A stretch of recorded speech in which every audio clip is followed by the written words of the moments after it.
Bueno, vamos a continuar con el segundo paper bueno, este había traído yo para compartirle porque creo que hay una discusión que se ha introducido la inteligencia artificial en la medicina. Sí, últimamente te leo y veo que estás ahondando en esos temas. No, bueno, lo que pasa bastante. es que no solamente es que hay toda una discusión si esto va a lograr reemplazarnos o no, ¿no?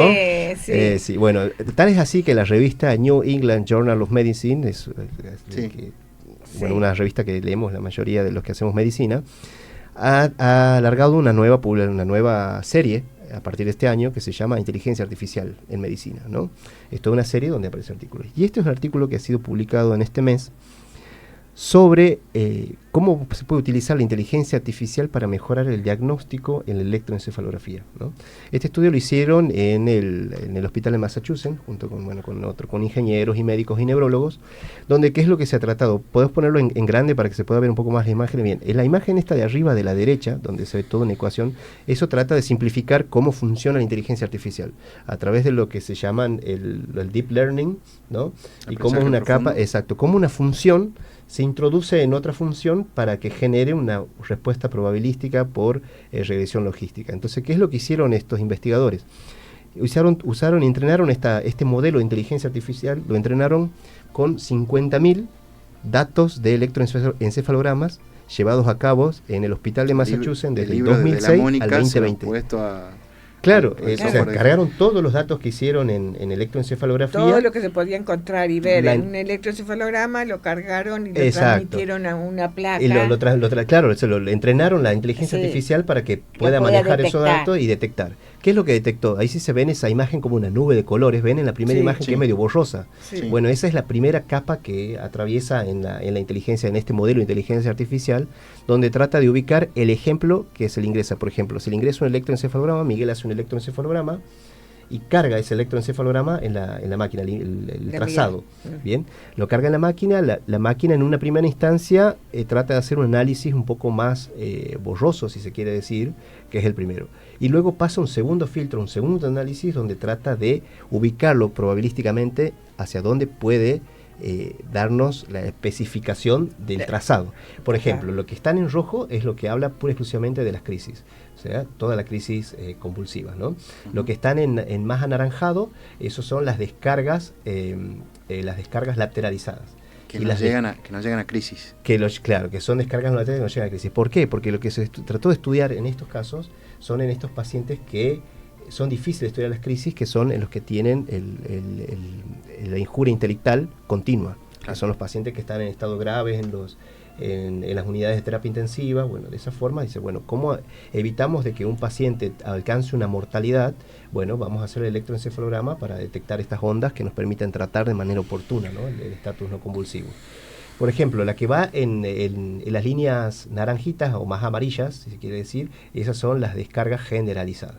Y luego están la actividad del ritmo delta localizada y la actividad del ritmo delta generalizada en los otros colores. Pero, explícame, a ver, ¿todas tienen descargas generalizadas? No, estos son porque toda la línea amarillita la veo. Exacto. Ahora, ¿qué es lo que pasa? ¿Ves el puntito rojo que se ve sobre la línea verde?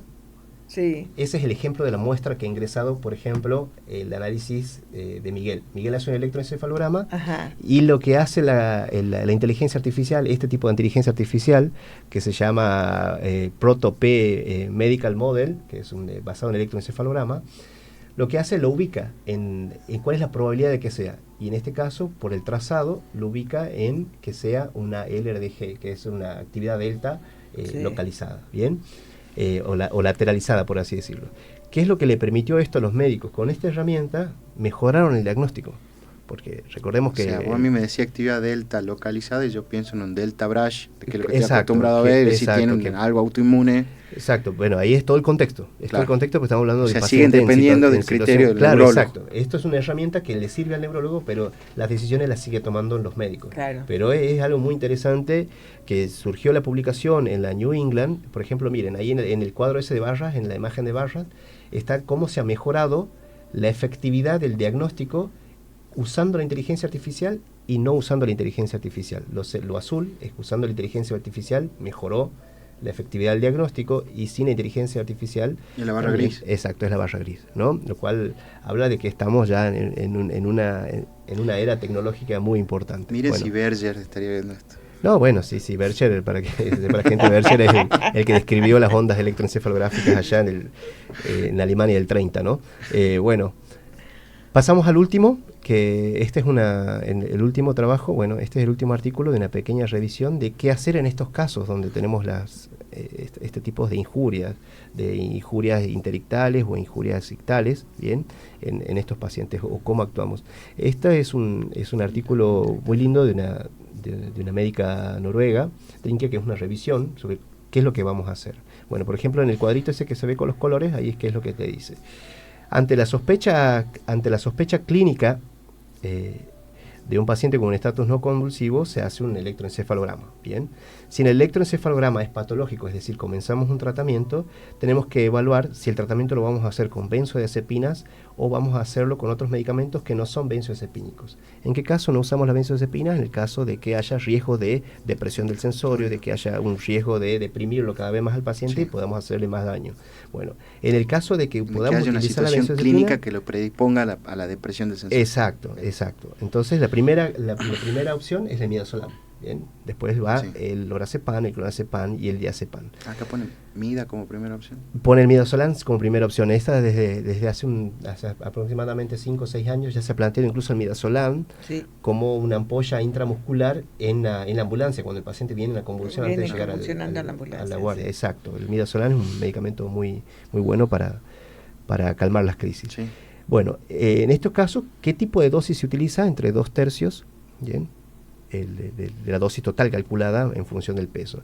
Y lo que sí es muy importante que publican un cuadrito sobre cómo se puede utilizar la cantidad de dosis, en cuántos miligramos se podemos utilizar, ¿no? Eso lo cual yo creo práctico. Exacto, en términos prácticos para la gente médica que nos está viendo, podría hacer un print de pantalla de este slice y bueno, y tenerlo en su celular, que es de mucha ayuda. Bastante bueno. Así que, bueno, esos son los artículos que un poco, si bien se hablaba en los términos prácticos clínicos, pero no estaba bien establecido, ¿no? Ahora ya por suerte lo tenemos. Este es un artículo de la revista Epilepsia.